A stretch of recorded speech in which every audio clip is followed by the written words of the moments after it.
Hello, this is Stiv Taslava.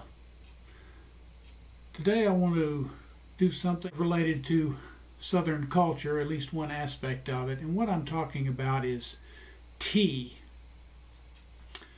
A lot of people drink tea in one form or another, and here in the South, usually if you say, I'd like to have some tea, if you're at a restaurant, you're going to get sweet tea, which is sweetened with sugar or maybe corn syrup while it's hot, and then you pour it over ice and you've got iced tea or sweet tea, and that's what you get when you order tea.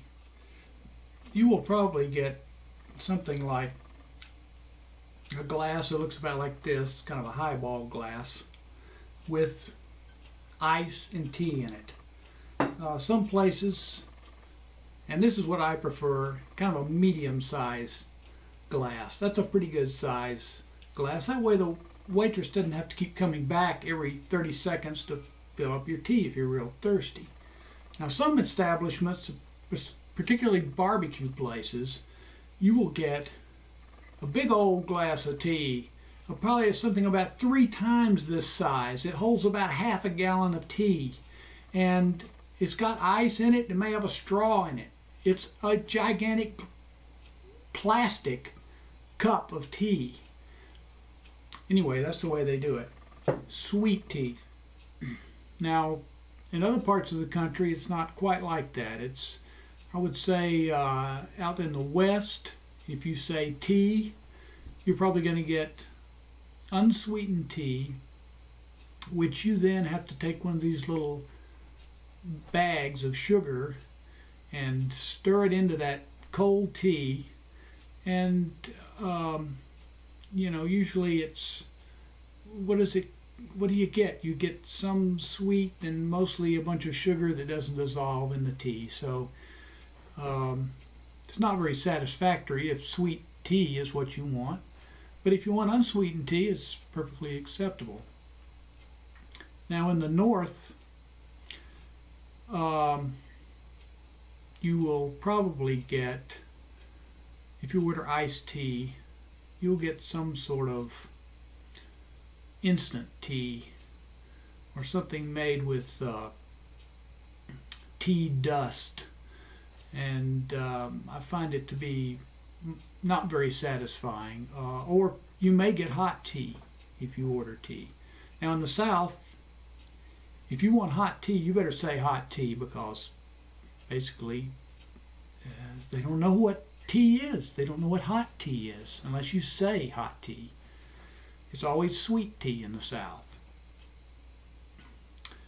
And it's unsweet tea, not unsweetened tea or plain tea. It's unsweet tea. So don't forget that if you go to the South. That's a very important point. You can also get bottled tea, canned tea, and most of it is, you know, it may be black tea, ordinary black tea, but it's usually flavored or sweetened in some way. There are a lot of different kinds of tea, as I mentioned. You know, here's one of the popular English breakfast teas, and here's another Earl Grey, very popular. This is the organic version. And then if you want to go a little more oriental, here's your lychee black tea, which is pretty much the same as the others, just got a little extra flavor. It smells funny, but, and then you have the best flavored tea of all will be loose tea, because it's actually leaves and not dust. So you get some tea, you keep it in a sealed container, and when you have your loose tea, you need to take a little infuser like this, something like this. Put your tea in there and put that inside of your cup or your pot of tea, like this. You put it in there, put water in it, makes a really nice pot of tea. And there again, if you get that at a restaurant, the waitress doesn't have to come back and say, "You want another tea bag with that, honey?" And but they don't know how to do that in the South. I rarely have gotten a teapot served, even if I specifically ordered hot tea. Usually I get a mug with a tea bag in it. I don't like that. I like to get a teapot so I can have at least 1.5 cups of tea, if not 2 cups of tea, while I'm eating dinner. Another interesting thing you've got that's been popping up is the term chai. Now, if you've studied Russian, you know that chai means tea. So to say chai tea is redundant because chai means tea. I think chai is also an Indian word for tea. Also other Oriental teas, there's a lot of green tea. It's very popular. And then there is sun tea. I bet a lot of you have made sun tea at some time. You get a big old jar and you put some tea bags in there, fill it up with water, and put it out on your patio. Let it stay there for a few hours, and you come back and you've got tea. Well, this is fine, except that you know, you're producing a lot of bacteria in there while it's steeping. If you keep it too long, you'll start to get little green islands in your tea. And that's not to be confused with Long Island iced tea, which is not tea at all. It's but pretty much a highball made with vodka, gin, and tequila and rum, maybe a few other things. It looks a little bit like bad instant tea when it's made, but it doesn't taste anything like tea, and it certainly has a greater effect than tea. And then there's one other really exotic tea, which maybe not many of you have tried before. It would be, I think it's called green dragon tea. That's where you take a little marijuana and you put it down in some 80+ proof alcohol, let it steep, and then you've got yourself a real He-Man's drink. So, any confusion in the terminology of what kind of tea you're going to get when you order at a restaurant, you should specify hot tea or iced tea.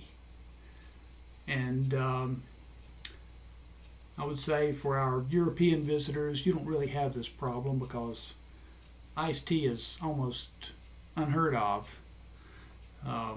in Europe, at least to my understanding. If you can straighten me out on that, I'd certainly like to hear about it. I think most people in Europe know what iced tea is, but there's just nobody drinking it. Unless perhaps it's in a bottle or a can or something like that. In Europe, if you order tea, you get hot tea.